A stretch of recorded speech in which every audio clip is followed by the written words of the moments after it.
انسان جب اچھے اعمال کرتا ہے اللہ تعالیٰ شان اس کی دنیا بھی بناتے ہیں، اس کی آخرت بھی بناتے ہیں، اور انسان جب برے اعمال کرتا ہے دنیا میں بھی پریشانیاں اس پر آتی ہیں، آخرت میں پریشانیاں آتی ہیں، اور اللہ کے ہاتھ میں سارے حالات ہوتے ہیں۔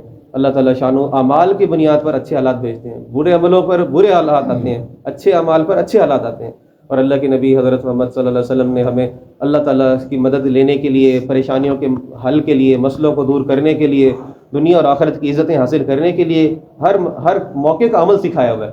یہ پریشانی ہو تو یہ عمل ہے، یہ مشکل ہو تو اس کا یہ عمل ہے۔ اللہ کے نبی صلی اللہ علیہ وسلم نے تو ہر مسئلے کا حل بتایا ہوا ہے۔ کہا جب بھی کوئی اللہ کے نبی کو کوئی پریشانی آتی آپ فوراً نماز پڑھتے تھے، آپ پہلا کام نماز پڑھتے تھے۔ جب بھی کوئی حادثہ، کوئی پریشانی، کوئی ضرورت ہوتی تو سب سے پہلا کام اللہ کے نبی نماز کے لیے کھڑے ہوتے، اللہ سے مانگتے کہ پریشانی کس نے بھیجی؟ اللہ نے۔ وہ دور کون کرے گا؟ اللہ کرے گا۔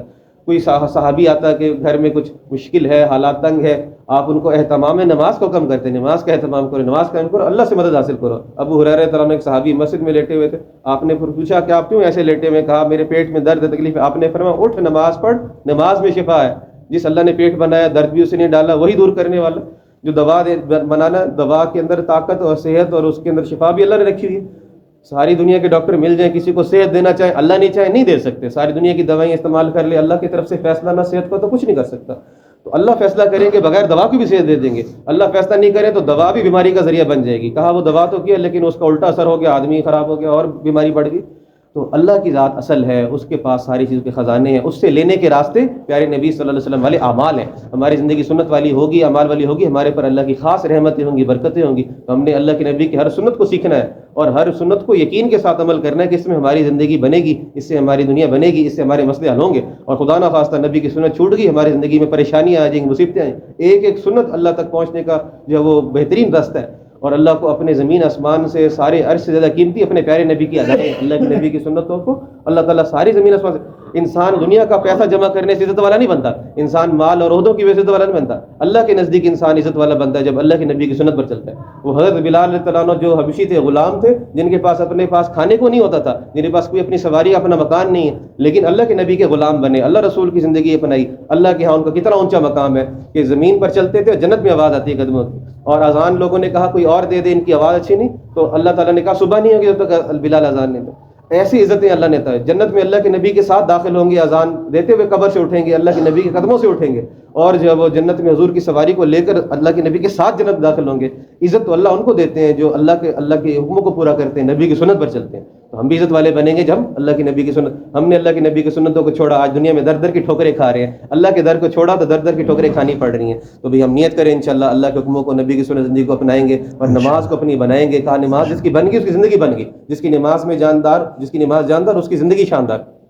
نماز میں کہتے ہیں صرف الفاظ نہیں ہے بلکہ نماز کی حقیقت ہے کہ نماز کے الفاظ بھی سیکھنے صحیح ہیں، وہ بھی درست کر رہے ہیں، علماء کی خدمت میں جا کر ہم ان سے سیکھیں، نماز کے مسائل بھی سیکھیں، اور نماز کو دھیان توجہ والی بنانا، اللہ اکبر سے لے کے السلام علیکم تک ہماری توجہ اللہ کے علاوہ کہیں نہیں جائے، اور اس کو جو توجہ کو لانے کے لیے محنت کرنی پڑے گی، نماز پر مشق کرنی پڑے گی۔ کہا نماز جو ہے وہ جو اچھی طرح ادا کرتا ہے، وضو بھی اچھی طرح کرتا ہے، اچھی طرح علماء کہتے ہیں اس کا مطلب ہوتا ہے کہ سنتیں بھی سیکھے، آداب بھی سیکھے، مستحبات بھی سیکھے، تب اچھی طرح وضو ہوگا۔ آخری قطرہ گرے گا وضو کا، آخری گناہ دھل جائے گا، ابھی تو اس نے نماز شروع ہی نہیں کی۔ اور اشہد ان لا الہ الا اللہ وحدہ لا شریک لہ واشہد ان محمد عبدہ ورسولہ، یہاں دعائیں لکھی ہوئی ہیں سامنے، وضو کر رہے ہیں ہم ان کو پڑھا کریں، مسجد میں علماء نے لکھ دی ہیں تو ہم اس کا فائدہ اور آسمان کے طرف اٹھائے نظر دیکھیں، اور اللہ کے نبی کا یہ فرمایا کہ اس کے لیے جنت کے 8 دروازے کھل جاتے ہیں۔ یہ کلمہ شہادت پڑھے وضو کے بعد، ابھی نماز شروع بھی نہیں ہوئی، ابھی تو صرف وضو کیا اس نے، مسجد کی طرف آ رہا ہے قدم اٹھا کے گھر سے، اللہ کے نبی کی سنت ہے گھر سے وضو کر کے آنا چاہیے، زیادہ ثواب ہوتا ہے، ہر قدم پر اس کو نیکی ملتی ہے، ہر قدم پر گناہ معاف ہوتا ہے، ہر قدم پر درجہ بلند ہوتا ہے۔ ایسا وضو کر کے مسجد آئے، ایسا جیسے احرام باندھ کے حج کو جا رہے ہیں، ابھی نماز شروع بھی نہیں ہوئی، ابھی مسجد آئے بھی نہیں ہے، تو نماز سے پہلے کی نیکی اتنی زیادہ ہے تو نماز کتنی بڑی ہوگی۔ اللہ کے گھر میں آیا، اللہ کا مہمان بن گیا، اللہ اکبر کرتا ہے، اللہ تعالیٰ اس کی طرف متوجہ ہوتے ہیں، اللہ اس کی بات کو سنتے ہیں، اس کا جواب دیتے ہیں، اور اللہ تعالیٰ بندے کی جو ضرورت و حاجت ہو اللہ اس کو سنتے ہیں، اس کی دعا قبول کرتے ہیں۔ کہا جس کی نماز بن گئی اس کی زندگی بن گئی، اس کو اللہ سے لینا آ گیا، اس کا ہر مسئلے کا حل مل گیا۔ صحابہ نے اسی نماز کے ذریعے سے جہاں بغیر ہتھیاروں کے جنگوں میں اللہ نے فتح عطا فرمائی، بغیر جو ہے وہ کھانے پینے کے اسباب کے اللہ نے ان کے روزی کے بندوبست کیے، یہی وہ نماز تھی جس پر اللہ تعالیٰ کی مدد آتی تھی۔ آج ہم سے نماز پر محنت نہ ہوئی، ہم نے جو ہے وہ اس کو سیکھا نہیں، اس کو اپنی زندگی میں لائے نہیں، تو ہمیں جو ہے وہ طرح طرح کی پریشانیاں آ جائیں۔ تو مسلمان کو آج طاقت کا پتہ نہیں، اللہ کی طاقت کا، اور اللہ سے لینے کا راستہ نماز کا پتہ نہیں، نبی کی سنت کا پتہ نہیں. تو ہم تو جو ہے وہ نماز کو بنائیں گے انشاءاللہ خود بھی، اور اپنے محلے بستی کے ہر فرد کو مسجد میں لانے کی کوشش کریں گے. ایک بے نمازی کی وجہ سے ہمارے پوری بستی میں کوئی ایک بندہ نماز چھوڑے، خدا نہ خواستہ، اللہ نہ کرے، اس کی نحوست، اس کی بے برکتی، 40 گھر دائیں بائیں آگے پیچھے پورا گویا محلہ اللہ کی رحمت سے خالی ہو جاتا ہے. کبھی اپنے بھائیوں کے پاس جا کر پیار محبت سے اکرام سے فضائل سنا کر، شوق دلا کر، نماز میں روزی کا وعدہ ہے، رزق اہتمام، نماز پر اہتمام کریں گے، روزی کا وعدہ، اللہ تعالیٰ عذاب قبر سے اللہ نجات دیں گے، اعمال نامہ سیدھے ہاتھ میں ملے گا، پل صراط سے بجلی کی تیزی سے گزر جائے گا، اور جو ہے وہ بغیر حساب کے جنت میں جائے گا. کتنی فضیلتیں لکھی ہیں، کتابیں بھری ہیں. ہم سنیں گے، تعلیم کے اندر بیٹھیں گے، روزانہ تعلیم ہوتی ہے مسجد میں، گھروں میں بھی تعلیم کریں گے، اپنے اداروں میں جا کر جہاں موقع ہو، جہاں بازاروں میں، وہاں پہ بھی اللہ رسول کی باتیں ہم سنائیں گے. انشاءاللہ ہر بندے کا شوق پیدا ہوگا کہ میں بھی نماز کا اہتمام کروں، میں بھی اس کا پورا کرنے والا بنوں. انشاءاللہ جب 100% مسلمان نماز پر آئیں گے، اللہ کی 100% مدد آئے گی. کسی کی مجال نہیں ہمارے سامنے اٹھ کر دکھائے، کوئی اللہ کی مدد بھی اللہ تعالیٰ کے سامنے کھڑا نہیں ہو سکتا. پہلے مسلمان اللہ کی مدد کو ساتھ لے کر جو ہے دنیا میں جاتے تھے، آج مسلمان اپنے اللہ کو چھوڑ کر ہر جگہ جو ہے پریشان ہے. تو اس لیے ہم نیت کریں انشاءاللہ نماز اپنی بنائیں گے، دوسروں کو بھی اس کی دعوت دیں گے انشاءاللہ، اور سیکھیں گے پوری زندگی کو اللہ کے نبی کی ہر سنت کو، کھانے سے پہلے کھانے کی سنت، سونے سے پہلے سونے کی سنت، مسجد میں آنے کی، مسجد میں آیا الٹے پیر کے ساتھ، یہ کتنی بے ادبی کی بات ہے. کوئی بادشاہ کے دربار میں کوئی بے ادبی کرے تو بادشاہ تو اس کو اپنے دربار سے نکال دیتے تھے، اور کوئی ظالم بادشاہ تو اس کی گردن اڑا دیتے تھے.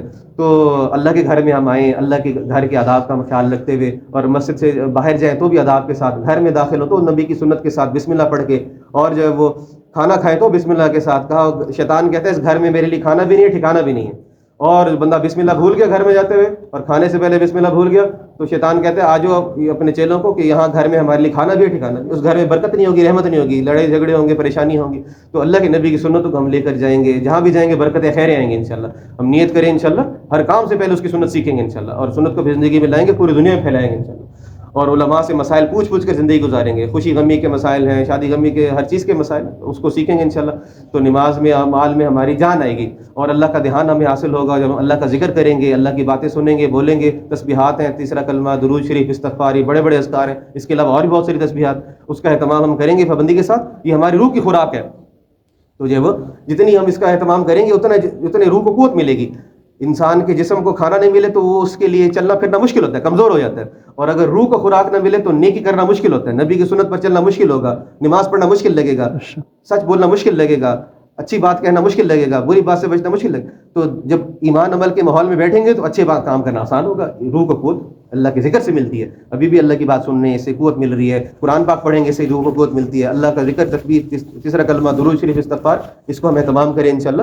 ذکر کرنے والے جو ہے وہ اللہ تعالیٰ شانو ان کے لیے جنت کے 8 دروازوں میں سے ایک خاص ذاکرین کے لیے، اور جو ہنسی خوشی جنت میں داخل ہوں گے ذکر کرنے والے.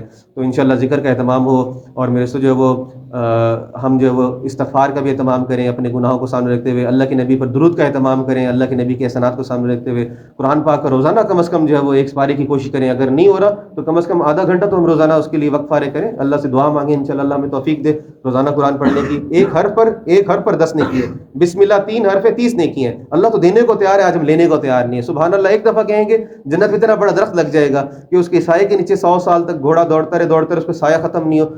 جو جنت اتنی بڑی ہوگی، جو درخت اتنے بڑے، اس کی جنت کیسی بڑی ہوگی. تو آج کمائی کا دن ہے. کل کو کہا کہ جو انسان جو وہ خواہش کرے گا اللہ مجھے ایک موقع واپس دے دیں، میں دنیا میں آ جاؤں، میں اچھے عمل کروں، کسی کو موقع نہیں دیا جائے گا. تو آج عمل کا موقع ہم قیمتی بنا لیں، اپنے وقت کو ضائع ہونے سے بچا لیں انشاءاللہ. باتوں میں اور وقت ضائع کرنے میں کتنے گھنٹے ضائع ہوتے ہیں ہمارے، 24 گھنٹے میں کہاں کا وقت ضائع ہوتا ہے. اللہ کے ذکر کے لیے وقت فارغ کریں گے انشاءاللہ. حدیث میں آتا ہے کہ اللہ تعالیٰ فرماتے ہیں بندے میری یاد کے لیے وقت فارغ کر، میں تیرے سینے کو تفکرات سے، پریشانیوں سے خالی کر دوں گا، اور اس گناہ سے پر کر دوں گا، یعنی اور تمہارے فقر کو، محتاجی کو میں ختم کر دوں گا، دور کر دوں گا. اگر ایسا نہیں کرو گے، اللہ کے لیے وقت فارغ نہیں کریں گے، اللہ فرماتے ہیں طرح طرح کے مشاغل، پریشانیوں میں، کاموں میں پھنسا دوں گا، اور تمہارا فقر، محتاجی بھی بند نہیں ہوگی. تو ہم تو اللہ کے لیے وقت فارغ کریں گے، ہمارے وقت میں اللہ برکت دے گا، ہماری جان میں، صحت میں، مال میں، ہر چیز میں انشاءاللہ.